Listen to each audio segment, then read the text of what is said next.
Hi, this is Vijay Kesari and welcome to Andhra Podcaster, where we discuss questions, perspectives and possibilities focused on development of Andhra. Friends, Indian government యూఎస్తో కలిసి nuclear power reactors setup చేద్దామనే proposals నడుస్తున్నాయి కదా అక్కడ Westinghouse కంపెనీతో in collaboration. So ఆ project ఈ కొవ్వాడ ఎచ్చర్ల కాన్స్టిట్యున్సీలోనే అనమాట జరగబోయేది as per the plan. So ఈరోజు మనం ఎలాగైతే డిఫరెంట్ కాన్స్టిట్యున్సీ రిక్వైర్మెంట్స్ని మనం అర్థం చేసుకోవడానికి అక్కడ ఉన్న డెవలప్మెంట్స్ ఏమేమి జరిగినాయి అండ్ అక్కడ ఇంకా ఫ్యూచర్ డెవలప్మెంటల్ రిక్వైర్మెంట్స్ ఏంటి, వాటి మీద కీ ప్రాజెక్ట్స్ మీద ప్రోగ్రెస్ అప్డేట్స్ ఏంటి అని చెప్పేసి డిస్కస్ చేస్తూ ఉన్నాం కదా. సో ఆ సిరీస్లో భాగంగా ఈరోజు ఎడ్చర్లలోకి మనం జూమింగ్ చేద్దాం. సో ఫస్ట్ మనం దీని డెమోగ్రఫిక్ ప్రొఫైల్ చూద్దాం. దాని తర్వాత ఇక్కడ ల్యాండ్స్కేప్ ఏంటి, అసలు ఆ ఎడ్చర్ల కాన్స్టిట్యున్సీ ల్యాండ్స్కేప్ ఏంటి బ్రాడ్లీ, అండ్ దాని తర్వాత unfulfilled requirements, okay, key problem statements, అక్కడ ఏం కోరుకుంటున్నారు జనాలు, ఆన్ ద టాప్ ప్రయారిటీ అవి చూసి, అండ్ మిస్సింగ్ పాయింట్ కూడా ఒకటి ఉంది. ఓకే, ఎవరు ఎక్కువగా మాట్లాడలేదు ఇది ఈ కాన్స్టిట్యున్సీకి సంబంధించి ఒక పాయింట్, అది కూడా డిస్కస్ చేద్దాం. అండ్ ఫైనల్గా లాస్ట్లో వైసీపీ ఎట్లా పిచ్ చేస్తుంది అండ్ టీడీపీ ఎట్లా పిచ్ చేస్తుంది ఫర్ ద 2024 ఎలక్షన్ క్యాంపెయిన్ అనే దాంతో will conclude. Okay, so first coming అసలు Etcherla constituency, this falls under Vizianagaram parliament constituency and this falls under Srikakulam district. Okay, ఇందులో Turpu Kapu community majority of the population ఉన్నా కూడా ఇది ఎస్సీస్కి రిజర్వ్ చేశారనమాట ఈ కాన్స్టిట్యున్సీ. సో ఇందులో మనం కీ స్టాట్స్ చూస్తే demographics wise greater than 40,000 votes, okay, population కాదు, greater than 40,000 voters are from Turpu Kapu community in this constituency. That is the dominant community in this region. దాని తర్వాత it is followed by Telaga community, Kalinga, Velama, ఎస్సీస్ and fishermen community అనమాట. These are the major communities in this constituency, and total voters వచ్చేసరికి 2.43 lakh. Okay, this is broadly the demographic profile and the social fabric how it is there. And Etcherla కాన్స్టిట్యున్సీలో Bradley ఒక 4 మండల్స్ ఉన్నాయి. Etcherla, Laveru, Ranasthalam and G Sigadam. Okay, గంగూరు వారియో I might be wrong, G Sigadam అనమాట దీని పేరు.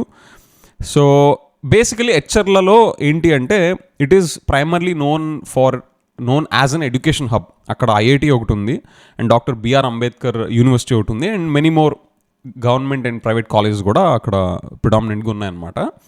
So అందుకని it is relatively known as an education hub ఆ రీజన్లో. దాని తర్వాత రణస్థలంకి వచ్చేసరికి ఫార్మా హబ్గా there are several companies, pharmaceutical companies in this, especially in the Paidi Bhimavaram industrial SEZ. ఆ సెజ్ చుట్టూరుతా దాని దగ్గర ఈ ఫార్మాస్యూటికల్ కంపెనీస్ అన్నీ కూడా కాన్సన్ట్రేషన్ ఎక్కువ ఉంది in this Ranasthalam mandal. Okay, and Laveru and G Sigadam ఈ మండల్స్ అన్నీ కూడా అగ్రికల్చరలీ రిచ్ రీజన్స్ అనమాట. So broadly this is the geography and the landscape of Etcherla constituency. ఇకపోతే ఇక్కడ జనాలకి అన్ఫుల్ఫిల్డ్ టాప్ రిక్వైర్మెంట్స్ ఏంటి, ఓకే, బ్రాడ్లీ ఒక 4 ఉన్నాయి. ఒకటి construction of mini reservoir of Budumuru పెద్ద చెరువు. ఓకే, అదొకటి unfulfilled requirement. And the next one is renovation of canals of Madduvalasa reservoir and Narayanapuram projects. Okay, ఇక్కడ రెనోవేషన్ రిక్వైర్మెంట్స్ ఉన్నాయంట అక్కడ కెనాల్స్కి. Next construction of a degree college in Ranasthalam, that is also pending or an unfulfilled thing here from major requirement standpoint. And ఫోర్త్ది friends చాలా గట్టిగా pronounce అయ్యేది ఏంటి అంటే ఇక్కడ టెయిల్ ఎండ్లో ఉండే ఫార్మర్స్, ఓకే, ఫ్యాగ్ ఎండ్లో ఉండే ఫార్మర్స్కి ఇరిగేటెడ్ వాటర్ రావట్లేదంట, especially in the regions of Madduvalasa and Narayanapuram. Okay, అక్కడ ఇరిగేటెడ్ వాటర్ ఫెసిలిటీస్ లేక చాలా ఇబ్బందులు పడుతున్నారు అనేది one of the key problem statement in this constituency. Okay, so 4 major things. ఒకటి బూడుమర్ర పెద్ద చెరువు దగ్గర mini reservoir construction, Madduvalasa reservoir and Narayanapuram projects దగ్గర కెనాల్స్ రెనోవేషన్, రణస్థలంలో ఒక డిగ్రీ కాలేజ్ కన్స్ట్రక్షన్, అండ్ ఈ టెయిల్ ఎండ్లో ఉండే farmers in Madduvalasa and Narayanapuram రీజన్లో ఉండే వాళ్ళకి ఇరిగేటెడ్ వాటర్ ఫెసిలిటీ అనేది these are the top unfulfilled requirements in this constituency.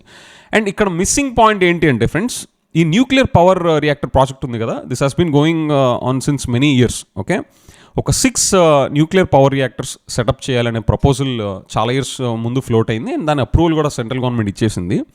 రఫ్లీ around 7,000 megawatts power generate చేసే కెపాసిటీ ఉండే న్యూక్లియర్ పవర్ ప్రాజెక్ట్ అనమాట ఇది. ఇది మనం యూఎస్లో ఉన్న వెస్టింగ్ హౌస్ కంపెనీతో కొలాబరేషన్లో బిల్డ్ చేయాలి, డెవలప్ చేయాలి, సెటప్ చేయాలనే న్యూక్లియర్ పవర్ ప్లాంట్ ప్రాజెక్ట్ అనమాట.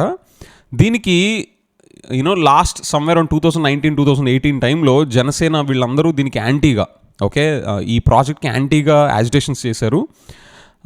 బట్ మోడీ గారు, BJP government, they have given a go head. And Modi గారు యూఎస్ విజిట్స్కి వెళ్ళిన మల్టిపుల్ టైమ్స్ కూడా ఈ ప్రాజెక్ట్ మీద పాజిటివ్గా ముందుకు వెళ్తా, రీఇన్ఫోర్స్ చేస్తా ఆ project what you say contracts అవ్వచ్చు, వాటి మీద పాజిటివ్గా వర్క్ జరుగుతూ ముందుకెళ్తా ఉందన్నమాట.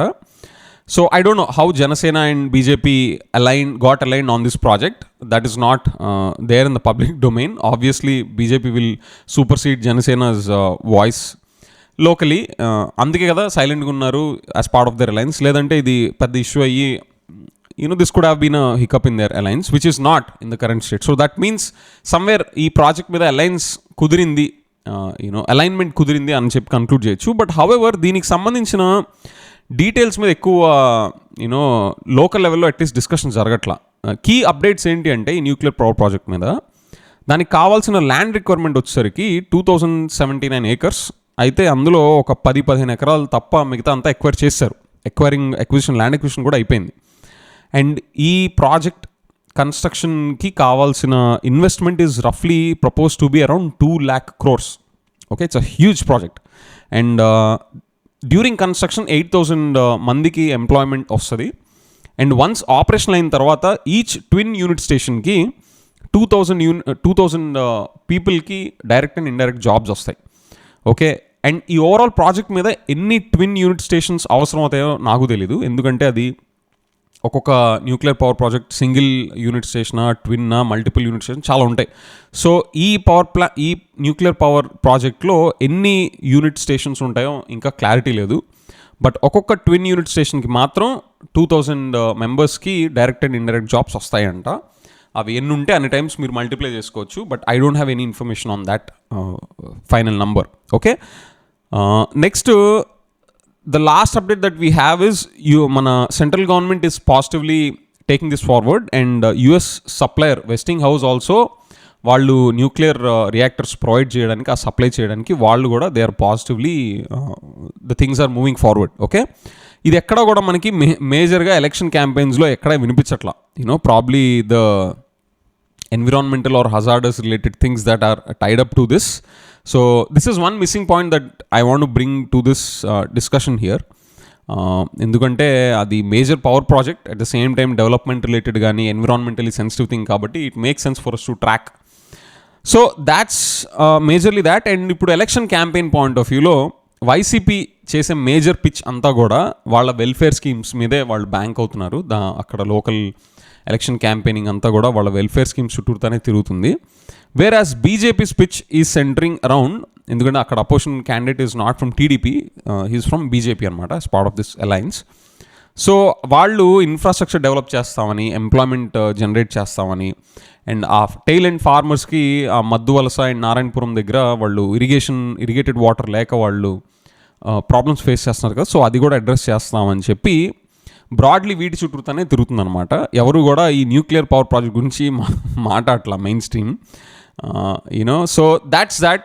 డెమోగ్రఫీ చూసాం, ఈ ఎక్చర్ల జాగ్రఫీ ఏంటో చూసాం, ఒక ల్యాండ్స్కేప్ ఏంటి, బ్రాడ్లీ దేనికి ప్రసిద్ధి ఈ మండల్స్ అన్నీ కూడా అది చూసాం. దాని తర్వాత ఇక్కడున్న టాప్ రిక్వైర్మెంట్స్ ఏంటి, unfulfilled top requirements and problem statements ఏంటో చూసాం, ఒక 4. అండ్ ఈ న్యూక్లియర్ పవర్ ప్రాజెక్ట్ గురించి పెద్దగా డిస్కషన్ లేని అదేంటో కూడా చూసాం. అండ్ ఫైనల్గా ఈ ఉన్న 2 పార్టీస్, ఒకటి alliance as well as YSRCP, ఎలా పిచ్ చేస్తున్నాయి ఫర్ 2024 ఎలక్షన్స్ అనేది we also saw. Okay friends, here is small note. ఇప్పుడు ఈ ఎచ్చర్ల కాన్స్టిట్యున్సీకి అఫ్కోర్స్ నాకన్నా మీరు ఆ లోకలైట్స్గా ఎవరైనా ఉంటే మీకు ఇంకా బెటర్ ఇన్సైట్ ఉంటుంది. ఓకే, అక్కడ పరిస్థితి ఏంటి, అక్కడ జనాల రిక్వైర్మెంట్ ఏంటి అని చెప్పేసి. So I would request you to just comment in the section below about your observations. అక్కడ ఇంకా ఏమేమి డెవలప్మెంట్స్ జరగాలి. ఫస్ట్ ఎపిసోడ్ నిన్న మనం శ్రీకాకుళం గురించి చేస్తే అక్కడ లోకలైట్స్ కూడా రెస్పాండ్ అయ్యి చాలా యాడ్ చేశారు కాంటెక్స్ట్ తగ్గట్టు. So in the same way ఈ మన కాన్స్టిట్యున్సీ లెవెల్లో జూమ్ ఇన్ చేసే దాంట్లో మన comment section will make it rich with the local observations also. Okay, in that regard మీకు హెచ్ఎల్కి సంబంధించిన ఇంకా కీ ప్రాబ్లమ్ స్టేట్మెంట్స్ ఏమైనా ఉన్నాయా మనం డిస్కస్ చేయనివి ఇక్కడ, లేదా డెవలప్మెంట్ పాయింట్ ఆఫ్ వ్యూలో కానీ or whatever are the problems that come to your notice that you know మీరు కామెంట్ సెక్షన్లో మెన్షన్ చేయండి. That will be helpful. Will discuss on that. And most importantly I will also keep a track on developing progress updates in HLR constituency going forward. మీరు చెప్పే పాయింట్స్ని at the same time వాటి sources కూడా mention చేయండి. Don't just go by your opinions alone. Mention your point along with దాని references ఏంటో కూడా mention చేయండి. Then only I can take it as an authentic source. మీరు జస్ట్ కామెంట్లో పెట్టారని చెప్పేసి నేను తీసుకోలేను.